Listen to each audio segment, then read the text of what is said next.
It's the most unique establishment that I've ever spoke at, so I'm really excited because I love trying new things for the first time. So I know I introduced myself earlier. I said I teach individuals how to be more confident, charismatic speakers so they can speak with power and ease. But I'm just going to change it and say I teach people how to speak like Paul Boy. Okay? So, or sing like him, exactly. We're going to be discussing, and I want to just start by asking you all a question. Has anybody here ever heard of the Dr. Fox effect? Okay, good. That means I get to tell a story. So, back in the 1970s, I believe it was 1976, researchers at a medical school in Southern California wanted to figure out what made college professors influential to their students. So they took two groups, Group A and Group B. Group A had a lecture delivered to them by an actual medical professor. And he delivered it in his normal fashion. The content was great, but he kind of sounded like that one professor from Ferris Bueller's Day Off. Right? Bueller. It's very monotone. He was like a head on a stick. And then the other group, Group B, was delivered a lecture not by a doctor, but by an actor. It was Dr. Fox. And although Dr. Fox, for the most part, was just speaking meaningless jargon the whole time, what he was doing very well was he was very expressive. He was very engaging with the audience. He would run up, he would fist bump, he would ask questions, he would share stories. He was using humor. He had strong nonverbal communication. And after both lectures, the students were asked a series of questions. Questions like, how influential did you find this individual? How likely are you to work with them? And guess what? Dr. Fox's reviews were overwhelmingly positive, even though, for the most part, he was just speaking BS. So what does this tell us? Well, what it told researchers was that, yes, content is important, but what is equally as important, and in some cases even more, is not just what you say, but how you say it. Your delivery, your presentation, your presence, nonverbal communication. What we're going to spend the next several minutes talking about. How to be a confident speaker. Not just somebody that appears confident to your audience, but somebody that also feels confident too. Okay, and we'll start by going over two different sections really. The first, we're going to talk about alleviating nervousness for yourself. So some techniques to do that. And we'll do that by first identifying your own triggers, the things that trip you up when you're speaking, and we all got some. And then we'll work on something called permission-based affirmations. This is a counseling psychology technique to be empowered in areas where you're otherwise disempowered. And then we're going to work on some breath work. So breathing techniques so that you can actually breathe in a way that has you feel calm, collected, and composed, rather than, you know when you get really scared, you start hyperventilating? Yeah, raise your hand if you do that when you're in front of an audience. Oh yeah. Come on, get those hands up. I know we all do. Okay, and then after that, we're going to go to work on your outer appearance. So actually looking and sounding more confident and charismatic to your audience. All right, and I'm going to have you all do an exercise at some point where you're going to get to bring this all together with a partner, and then we'll wrap things up. Okay, so with that said, I want to just start by giving you all an opportunity to just think for yourself, what are my triggers? So when I say triggers, what I mean is, what are you afraid of? What are you concerned about? What do you resist when you're in front of a room? Or when you're just speaking one-to-one with individuals? So this might be tripping up over your words. I used to have a terrible speech impediment. So for me, it's saying something wrong so people can't hear me. Maybe if you have an accent, it's not being understood. Or forgetting what you're going to say next. So just take about 60 seconds and think about, what are these things that I am terribly afraid of when I'm speaking? Okay? And you don't have to write it down. Just think in your head. And don't think about it too hard. We all know what we're afraid of when it comes to public speaking. Okay, so do that now. You just raise your hand when you're done, too.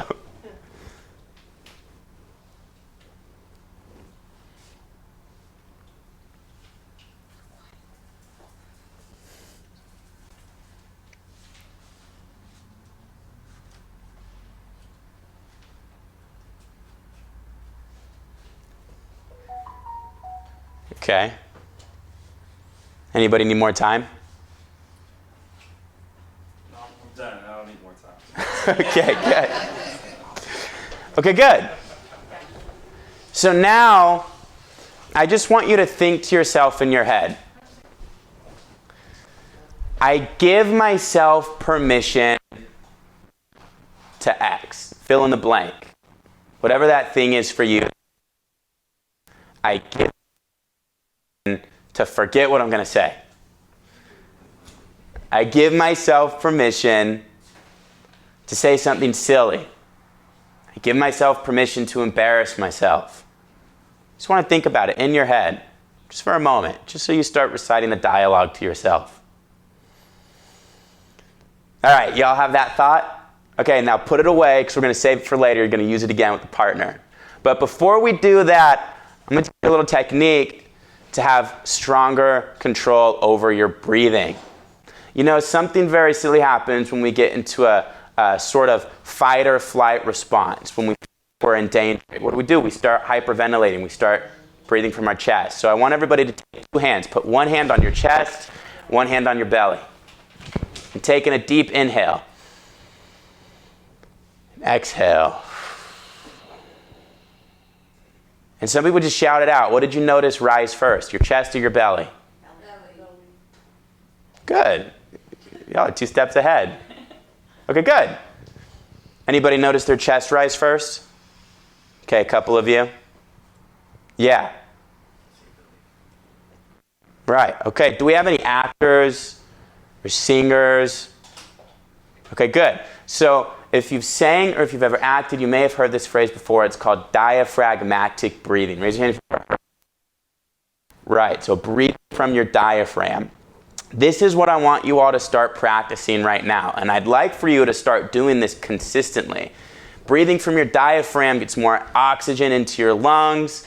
It helps to reduce nervousness and anxiety. And it's really good for when you're public speaking, because the last thing you want to do is get in front of a room and start breathing from your chest, hyperventilating, where your breath is communicating to your brain, danger! Tiger! Run! Okay? So I've got good news and bad news. The good news is there's no saber-toothed tiger in here, and there's no saber-toothed tiger when you're actually speaking in front of an audience. The bad news is your brain, for whatever reason, thinks there is. But you can reduce that freaking little thought that gets caught in your head by just having control and composure over your breath. Okay, so I want everybody to take another. You're going to do it one more time. One hand on your chest. On the inhale, you're going to expand. You're going to push your belly out. And then exhale. And if you're doing this right, you should notice a slight sensation right now. Notice that. Okay, good. If you didn't notice it, that's okay. You just want to keep practicing. Inhaling by expanding your belly. And exhaling. If you can notice your diaphragm moving up and down your rib cage. That's diaphragmatic breathing. That's breathing from your diaphragm. Most effective ways to reduce nervousness when you're speaking. Now, not a lot of people think about this, but the breath, you could watch TED Talk, public speaking presentations, YouTube videos. One thing that you'll see consistently that the most effective speakers preach is that the way you breathe is the magic bullet to reduce public speaking anxiety. So what I'm inviting you to do is start having more control over your breath. Now I'm going to have you guys breathe one more time. At this time you're going to stand up, okay? And we're going to add one more thing into this. When you take in your inhale, I want you to lift your shoulders. And you're going to hold your breath. And at the top, you're going to pull your shoulders back. And on your exhale, you're just going to drop them. Good. Everybody widen your stance a little bit. Look at y'all. Y'all look so good. This is a leadership position. So this is strong body language. And that's the next thing we're going to talk about is your nonverbal communication. Because a lot of people might not know this, but our nonverbal communication, according to some empirical studies, makes up for 93% of the meaning and emotion that people place in our messages. 93%. That means that only about 7% of the interpretation people make of our message is actually in the words themselves. Now, I like to think back when I was really young, and my mom was in one room, and I'm in another room, and depending on the tone in which she said my name, it could have a very different meaning. Cameron. Cameron. Same word. Very different meaning. So that's what we're going to work on right now. And the three major elements of nonverbal communication that I like to work with people on is body language, eye contact, and vocal tonality. For the most part, y'all already have body language down. Now, again, we don't have a whole lot of time here. Normally, I'd spend 8 hours delivering a boot camp working with people on their delivery. We have about 10 minutes now. So I'm just going to give you the high-level basics, and there's a couple of things that you want to take away if you're going to take away anything here. And that's posture, the way you're standing, and proximity. So closing the distance between you and your audience. Why do you want to do that? Well, because there's this interesting thing called the influence certainty factor. And what the influence certainty factor says is that the more you can close your distance with the audience, the more you can speak in a certain tone, the more likely your audience is to believe you, is to take you serious. So, when you're speaking in front of an audience, I want you to just to picture yourself speaking like this. Arms crossed, body small, shoulders hunched over, moving away from your audience. Versus Paula Joy, moving around the room, opening your body, closing the distance, utilizing your space. Because if there's one thing that's going to have you appear as confident when you're speaking, it's taking up space. Okay, so those are the first two things when it comes to body language. Your posture, you can all sit down, by the way. Speaking of posture. Your posture and your proximity. Now there's a lot more. Okay, there's illustrating. So this is using your hands and your body to create images. Like earlier I saw us all eating pizza, but imagine if you were telling somebody about the pizza you ate earlier today. You might say, I went to a nail salon for AllAboutTheBay, and they opened up a box of pizza, and I grabbed a slice, and I took a big old bite out of that thing, and it was one of the best pizzas I've ever had. That's illustrating. So that's creating an actual visual that people can see when they're speaking. There's being animated. Like earlier, you saw Paul, and he was dribbling the ball. He was acting it out. That's being animated. There's ways to use your hands. So there's a whole lot that you can do when it comes to your body language. But for right now, just to keep it simple, I just want y'all to remember posture and proximity are two easy takeaways. So that's the first thing when it comes to nonverbal communication. The second thing is your eye contact. Now raise your hand if you get uncomfortable making eye contact with people. A couple of us here. It's very emotionally stressful. It really is. But making eye contact is one of the most powerful ways to demonstrate confidence when you're speaking and to connect with your audience and to connect with individuals in general. So what I want you to start practicing right now, whether you're speaking one-to-one or to an audience, is just to imagine that you're just speaking to one person at a time. So right now I'm speaking to you all, and I'm making eye contact with each individual that I walk by. Sometimes I get a nod. Maybe I'll make eye contact with somebody else until I deliver a piece of information, and then I make eye contact with somebody else.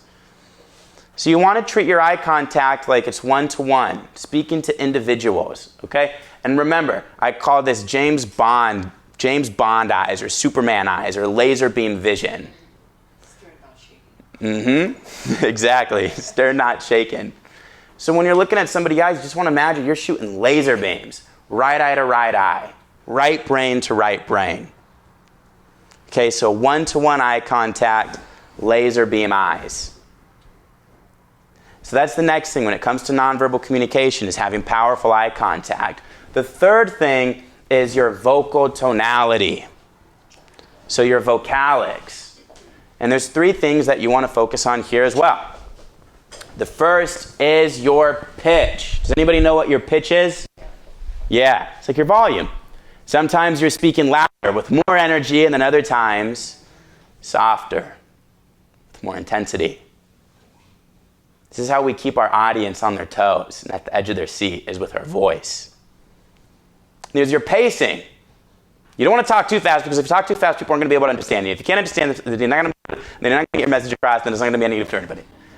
It's really important that you speak slowly so that your audience can digest what you have to say. That you pause to build suspense, to think about what you're going to say next, so your audience can follow you. And then your prosody. Your prosody is your intonation. It's the rhythm of your voice. You don't want to be like the professor in Ferris Bueller. You don't want to be like the first lecturer in the Dr. Fox study. You want to leverage the Dr. Fox effect.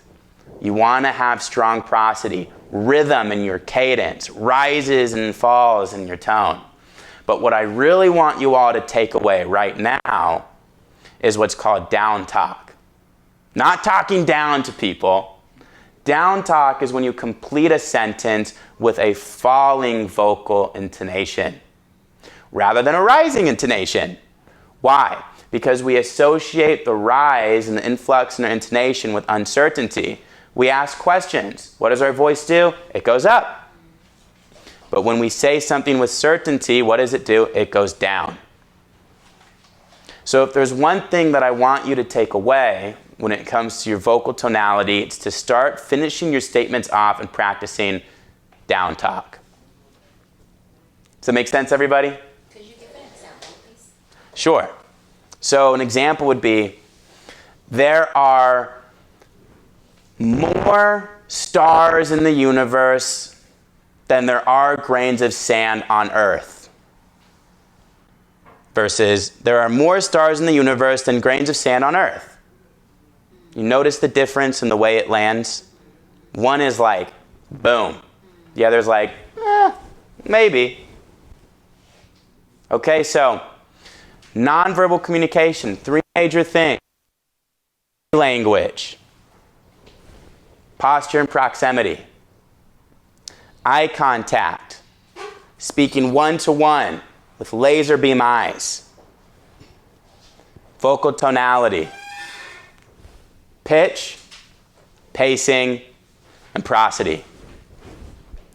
Now, you all practice these. You remember that affirmation you created earlier? The one where you give yourself permission to experience the thing that trips you up when you're speaking? Okay, you're going to take that back out, and you're going to get with a partner, and you're going to share that affirmation with them. And while you do it, I want you to practice these nonverbal communication elements that you just learned. So who can come up and demonstrate this with me? Wei Hao? Perfect. I didn't raise my hand. You didn't need to. So what you're going to do with a partner is something like this. You're each going to look at each other in the eye, and you're going to say 3 times that affirmation. And while you're doing it, you're going to stand in a leadership position. Remember, so, yep. Eye contact, right eye to right eye. Downward tonality. I give myself permission to say the wrong thing. I give myself permission to say the wrong thing. I give myself permission to say the wrong thing. Okay, your turn. Okay. I give myself permission to say the thing they don't understand. I give myself permission to say the thing they don't understand. I give myself permission to say the thing they don't understand. All right, let's acknowledge Wei Hao. All right, that's Okay, now you're going to get with your partner, and it could just be the person next to you or the person in front of you. You're going to stand up, leadership position, taking that deep breath, drop your shoulders nice and relaxed, legs spread, shoulder width apart, eye contact, and in a nice downward tone, I give myself permission to X.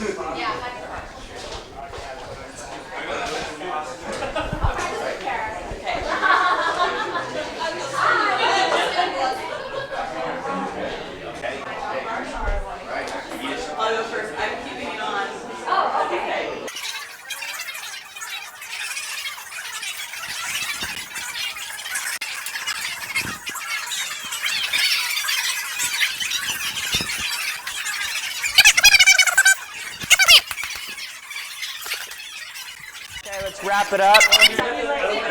Let's wrap it up. If you didn't try it yet, that's okay. You can try it again in front of a mirror when you get home.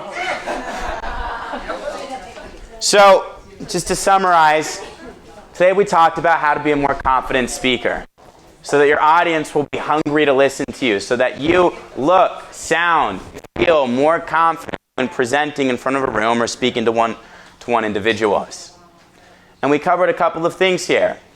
How to identify your triggers and give yourself permission to experience that through permission-based affirmations. And then you learned a breathing technique to reduce nerves and increase calmness when you're actually speaking or just out in life in general. And then you learned 3 major nonverbal communication tricks so that you appear as more confident and certain, look and sound more confident and feel more confident as well. With your body language, your eyes, and your voice. Your goal, your job now is to go at the very least, take one of these things and start practicing them. You don't need to get it all, but if you can just start being more mindful of the way you breathe, and that alone, what was that quote you said earlier, the 1,000 steps? A journey of 1,000 miles begins with the first step. Exactly that. The journey of 1,000 miles begins with the first step. So practice Kaizen. Take something you learned today, implement it, and over time, you're going to see great results.